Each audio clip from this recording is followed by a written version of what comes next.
Hi, we're the Keepers of Nerdom. I'm Cody, and this is... Chris. And we really want to talk about one of our personal favorite topics. And in some ways, I think it'll be like our top three each. And also, just some of the reasons that there aren't good ones out there of collectible games. Because collectible games... They're such a big thing, but what do we mean by that, Chris? What is a collectible game? Games with things you can collect. Nailed it. He is a genius. So really, we're talking about this idea of something that has a blind booster pack or something like that you buy to then add cards or figurines, characters to your force, your team, to make your deck or your group better. Mm-hmm. And you build your deck the way you want. Well, first off, Chris, let's just go through top threes. What is your top most collectible games? That's a really difficult question. So, right now, I'm definitely collecting Pokemon more than anything else. Okay. Hands down. Why is that? I like Pokemon. Pokemon. I just like Pokemon. Who's your favorite Pokemon? Side note. Blastoise, easy. Blastoise? Okay. Yeah, GG. All right. Well done. We can still be friends. Okay. Good. But right now is actually a really bad time to get into Pokemon collecting because you can't find them anywhere. You got to buy them online, and people have already bought them, and they're selling them higher. So you can't have these. But I think occasionally Chris is going to be opening a few of these packs as we go and showing off a few if he gets anything cool. But so that's one of your top ones? Yeah, I just opened a Tyranitar V before we started recording. Nice. The normal art, but... I will definitely say one of my favorite games, I don't actually have it down here, is Star Trek, the customizable card game, 2nd edition. It was one of those that you collected new cards that were blind, but you still... It really was more so about you built a team and you didn't directly compete with each other in the same way that you would in Magic or Pokemon, like in a fight. Mm-hmm. You could do fighting, but it didn't have the instant thing of like a kill kind of thing. You could kill them, but your point was more to go explore the galaxy. That was typically the thing. What did you just pull? Full art Bruno, let's go boys. What is that? Let me see. Ooh, that's pretty. That's really pretty. That's cool. There you go. But for the record, in this booster, that's the 5th full art that I've pulled so far. Is that not typical? No.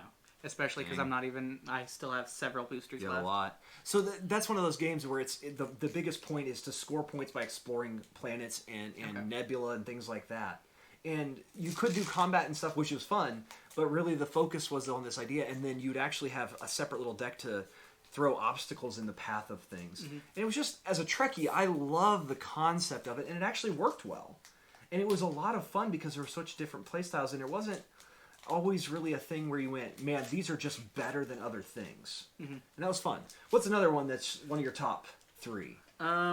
So from high school on, I don't play it as much now. It's been a while since I played it actually, but I was huge into Magic the Gathering. Yeah. Which is the world's largest trading card game. If you don't know about Magic the Gathering and you're watching a thing about collectibles, go search pretty quick about it because it's important. And side note, we'd love to hear what is your top 2 or 3 games down in the comments for collectible games because it's fun to see what everybody else likes and enjoys as well.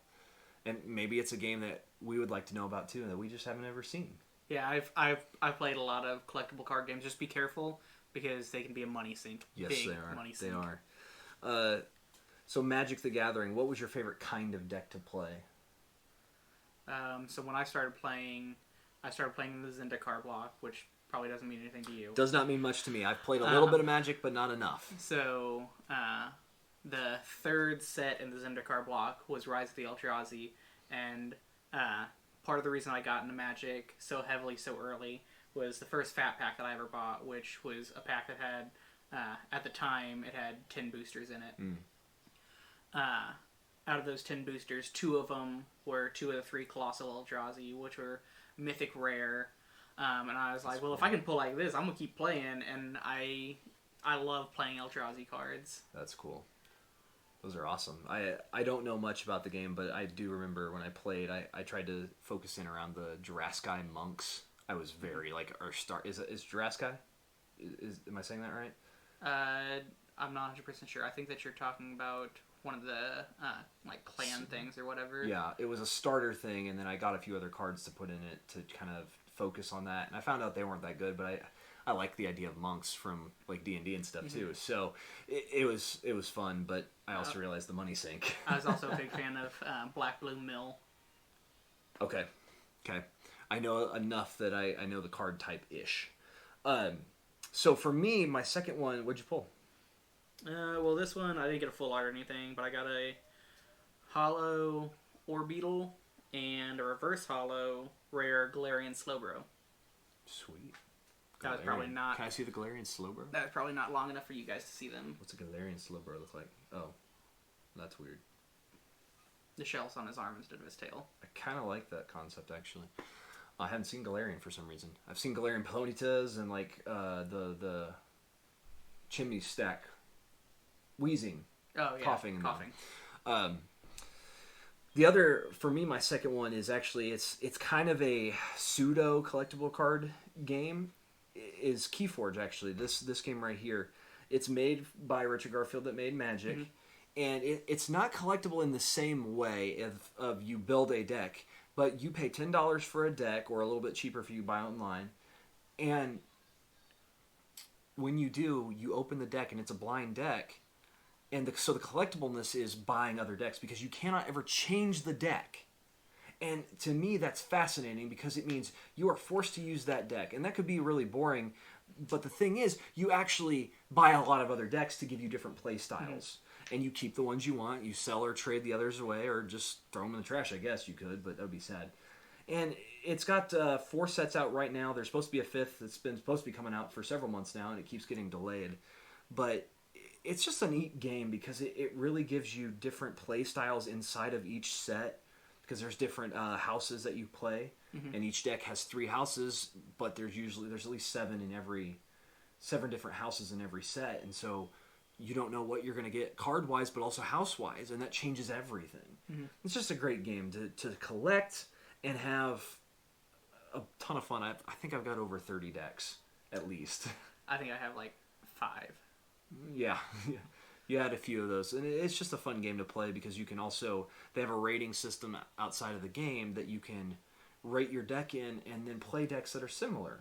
Or if you have someone that's younger than you or less experienced, you can actually go a little lower than them to give yourself the challenge, but also let them have more of a chance to beat you, because your strategy and your skill in the game is going to be impactful in how you play. Yeah. And that's cool. I like that a lot, because that rating system really helps you appreciate what you have. So what's your third collectible game? I don't think this is technically going to qualify, but more than collecting a game thing, my next would be like Dungeons and Dragons things. I like minis and dice, which you use them for a game, so I'm going to count them. Okay. It's not quite a blind booster kind of thing, but I get it, especially now there's so much you can buy. I just went to our local game store yesterday, and just seeing all the pre-painted miniatures and the unpainted ones, and then realizing if you have a 3D printer, you can do it all yourself. Yeah. And it's just crazy, the things that you can have and collect. It's not blind necessarily, but there's so much there. I will say, guys, there's one other collectible game that was a blind booster game for me, and that was these little guys. This is a game called Axis and Allies Miniatures, and unfortunately, just like the Star Trek game, they don't sell it anymore. But it was a World War II miniatures game that was just, I can't remember who makes it, but it is fantastic. The one unfortunate thing was the Axis and Allies mini.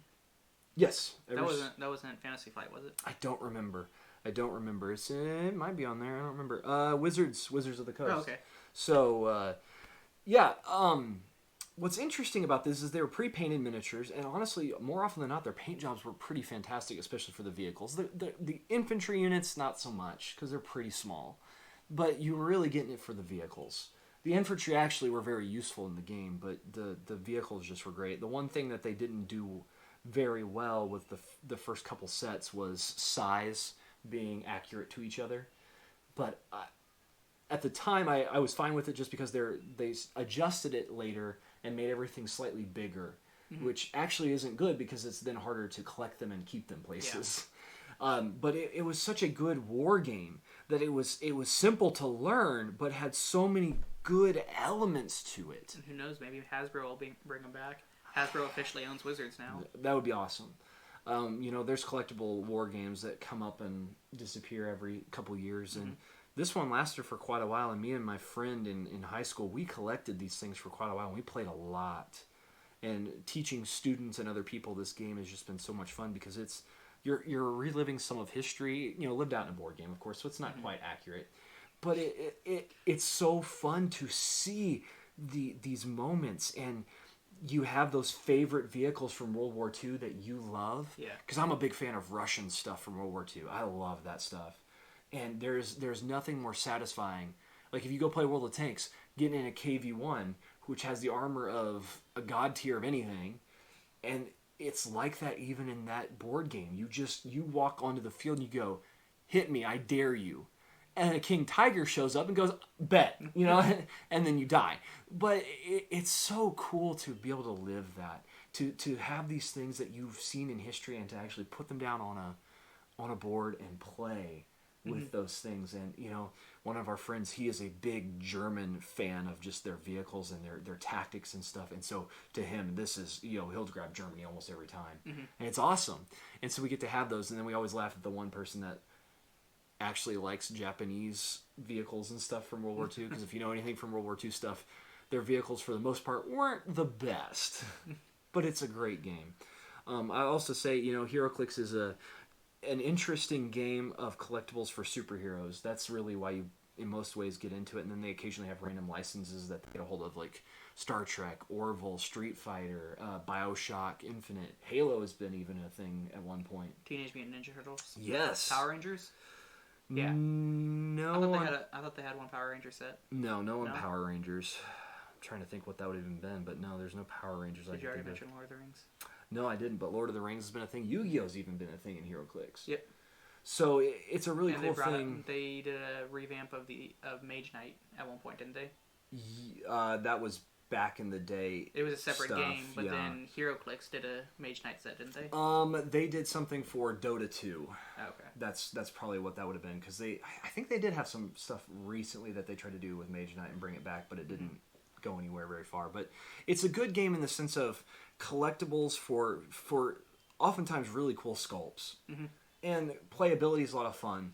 But I think this actually leads into perfectly one of the things that I think it's good to talk about is not just top things that we love, but also what are some challenges with collectible games that you find? What are some things that you go, I wish they wouldn't do that? My biggest one, and you have to if you're going to be competitive, but I just liked playing casual games, and I had friends who would start buying all the specialty cards that they needed to build these expensive decks, and I was like, well, I have a ton of money in this game already, and kind of just want to play with what I have, but I can't play with anyone at this point. So you had to buy more to keep up. And, so competitive means buying the new stuff. And I think you're not dancing around it, but you're hinting at the bigger problem behind that of power creep, or things that it's power creep. Like they introduce something that you need, or they have forced retirement, and so all of a sudden your cards you can't show up to that tournament unless it's like a Silver Age or whatever they would call it, Legacy, something that would be like, oh, you can play all the old stuff, and you can't. So otherwise, unless it's that type, you can't show up and just play. I have something for you. Whoop. Okay. But it's okay. It's one of those things that when they force retire, they're forcing you to buy new things. But sometimes they also do this thing, and HeroClix is one of those games that I enjoy thoroughly, but I find has a distinct problem with this. Of it's got something good. It's gonna have something at least shiny in it. That's cool. They have this problem, though, of everything slowly gets stronger and stronger, and sometimes not just slowly. It's crazy. What did you pull? What is that? So I'm not super familiar with the newest of Pokemon. It's Me either. Necrozma V. That's cool. Gen 1 all the way. So apparently I need to start opening more packs on video because I don't know what I'm looking at, but it's cool. All 3 of these cards have been white codes. Wow. That's awesome. But yeah, like HeroClix has this thing where it will power jump really fast. And sometimes it'll just be a figure or 2 in a set, or maybe like 10. But oftentimes they have point values for what they feel, same as like the Axis Allies miniatures. But at least with miniatures, it was more about collecting all of the tanks and vehicles, so you had a wide range. And so if you ever wanted to use a Valentine, you could. Or a Martyr too, you know? But in HeroClix, they reintroduce the same characters. Green. And they just make them slightly better because then they go, well, now you need these to compete before retirement happens fully for your sets. So they make this desirability. That always saddens me when a game does that, because all they're doing is making your collections that you've spent hundreds of dollars on completely and utterly worthless. Which just, that saddens me. And that's why, like, Keyforge I like a lot, because they are an evergreen game, and it's not quite a true collectible game in that same sense, but what it means by evergreen is that you buy a deck from Gen 1 set, the first generation set, does not matter. It will always be playable. You can show up at a tournament and play with it. So do they call themselves evergreen? Yes. Or, okay. I've seen that from them referencing. So it'll definitely really always. Cool. So I guess it'll always definitely be legal, but they're only on their third or fourth generation right now. This will be when their new set comes out, Dark Tidings. It will be their 5th set. Their 5th set. So they're still pretty young in the game. We'll find out if they're going to have the power creep that everyone else does. And we hope that they won't. Yeah, I've seen a little bit sometimes, but ironically, the funny thing is the first generation, they've designed the game in such a way that, they have this curve of, like, you can have a 0% deck, or, like, 2.2%. Like, it's a terrible deck. But then you could have in the same set a 100% deck. And that happens for all the sets. And sometimes in the 3rd generation, we saw a particular house show up and just be bonkers strong. It was the Dino Boys, right? It was the Dino Boys. And the Saurians were just crazy. Because they had this game mechanic that normally shouldn't work, but they had just given them just enough answers that if you got a really good deck, all the answers came together. And it was concerning. And then the 4th set, they backed off on that, which was really nice to see. And honestly, I enjoyed the 4th set better than the 3rd, in part because they brought back one of my favorite houses, Sanctum, which are the knights of the set. The specific house, they were knights and angels, and they are just so cool looking. Their artwork is beautiful in that game. But the one thing is, Generation 1 is always going to be pretty strong just because it doesn't do everything the other generations do. It just focuses on certain things. Yeah. And so it doesn't answer necessarily some of the stuff that newer generations can do, but sometimes it does the things that it already does so well, it doesn't matter. It just goes, I don't care what you're going to do. I'm going to do my own thing this way. And that's kind of the beauty of the game, is actually you can fight in the game, but that's not really the purpose of the game. Yeah. Like, you can literally go through games that you don't ever fight, because that's not really truly the point. It's just to forge keys. Keyforge. Yeah. But I've had those games where it's you mess with your opponent in different ways. Or sometimes you just don't even care. Like, your deck is more of a speed deck that just goes, I don't care what you're doing. I'm going to get to my keys. Good luck. And so that's a neat thing that they address that with an evergreen thing. And it actually makes me want to buy more of them because they care about their customer. By saying, yeah, your first gen decks, you can still use them. I hope that they stay that way. I do too. Because if they don't, that will be a very sad thing. It would frustrate me, because first gen is just as fun. And honestly, second gen, in some ways, actually was a little bit less powerful than first. And that was an interesting thing. They kind of ebb and flow instead of just slowly crawling up. They're trying to always stay somewhat in that groundedness. And that's important. Is there any other challenges that you see, Chris, in collectible games?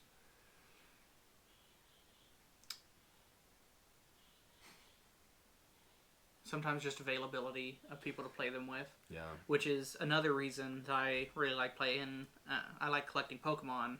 Is I don't have a lot of people that I can play with, but every one of the Pokemon booster packs has one of these code cards, which I know most YouTubers would show you the code, but I'm going to use these codes. Yeah. Because I play online. Yeah. And that's awesome that we have online stuff, and sometimes it's even free as a side notes things. I'll give you one. That's funny. So, that's true, because, you know, you could show up at my house and go, we're playing Pokemon. Mm-hmm. And if I hadn't played, and you sat down even with, and gave me a deck to play for the night, would I be on the same level as you? After maybe a few games, I would be caught up-ish. Maybe. I mean, to be honest, I wouldn't be that great in person. Yeah.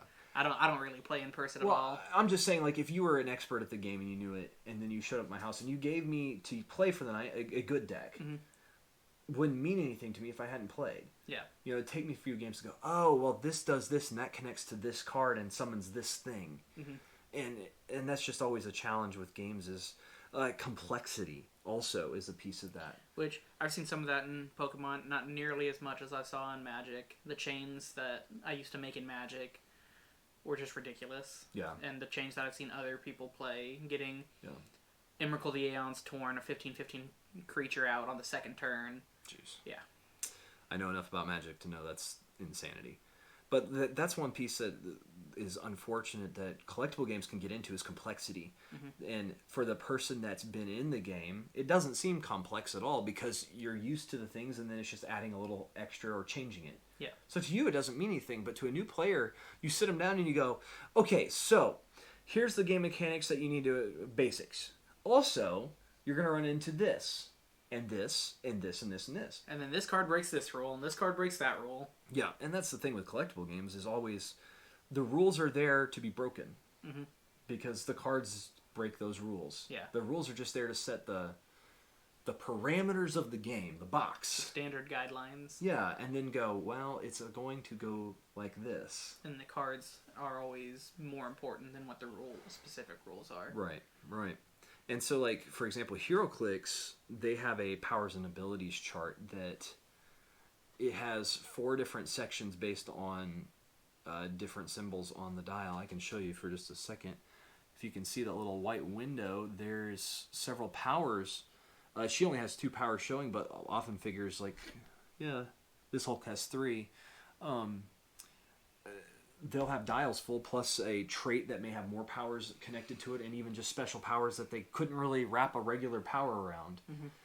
And the chart is like, I think it's 10, 12 powers for each category. And you have 4 categories. So you have to know all those things, and those are just the standard abilities. And, you know, to a person that's played, not a big deal. Like, to me, it doesn't bother me. But when I sit down and teach someone new, it's like... Gotta have those rules next to us. Yeah, you have to have those, and then I have to be very careful about playing pieces that are... breaking. That have too many extra rules. Not even game breaking, because that's a whole different level, yeah. No, I'm talking rule breaking. Yes, yeah. And really, it's just sometimes it's rule breaking, but also things that they don't even break the rules so much as they just do things that the rules never even had any answer to. Mm-hmm. Because they just didn't. Like, it wasn't a thing. So that's those are challenging things because you know sometimes you have characters like how do you represent Captain America bouncing off his shield off things and returning to him? That looks different, and not everybody has abilities like that. Mm-hmm. And so you have to explain that in a way. Yeah. And those can be really fun, but to a new player going, what? Now if they love Captain America or Iron Man or Batman or whatever, they'll learn those things quicker because they want to know. Mm-hmm. But yeah, I think those are challenges to it. Complexity is a big thing. It's always there. But collectible games, they're a ton of fun. You know, you can spend a lot of money. You can have a lot of fun with it. But I always recommend, that's the other piece is challenges. Try to have fun with them. One of the challenges that we see, if you ever go to a tournament, granted, what's a tournament for? To win. To win. There's a prize. You know, in HeroClix, some of the prizes have been epic, big dragons and things that are massive pieces that you can actually still play, too. Mm-hmm. So they're beautiful sculpts and playable. I don't have any of those prizes up there, actually. No. You got Shuma. I do. I have Shuma and I have Yeah, we can get Shuma. Let's get to Shuma. We'll put Shuma right here. Shuma Garath. He was actually a convention exclusive that his eyeball wobbles. You can make it look around. Well, like your brother has several that are Yeah, about this tall. They're very tall. And they're cool. But one of the things is... And for reference, where's this more standard looking piece? Yeah. I don't know if I have very many up there. Yeah, you can grab one of the Iron Man. Oh, the Iron Man? Yeah. Drone. So this is the base of a standard one versus the base of one of these big ones versus the base of the big ones that I was talking about are about this big. Yeah, it's a massive game, which is cool, and the sculpts are really where it sells a lot of it, too. I don't know if you can see that down there. I know. The thing is, though, try to have fun with these things. Don't come into it to always power game, to always win the thing. If you're playing at home, that's not a tournament, you know? Yeah. That's the place to try something goofy. Mm-hmm. One of my favorite teams in HeroClix that I've saved is they're called Hammer. They're when Norman Osborn replaced Shield with his Hammer team in the comics, and they're terrible. They weren't really that great back then when they came out, and now, I mean, they're just trash. And I love getting them out occasionally against new players because they're not good. And they give me a challenge, and then the student or kid or adult gets to experience something that they've never seen before. Yeah. And they probably won't ever again because nobody wants to use them. Mm-hmm.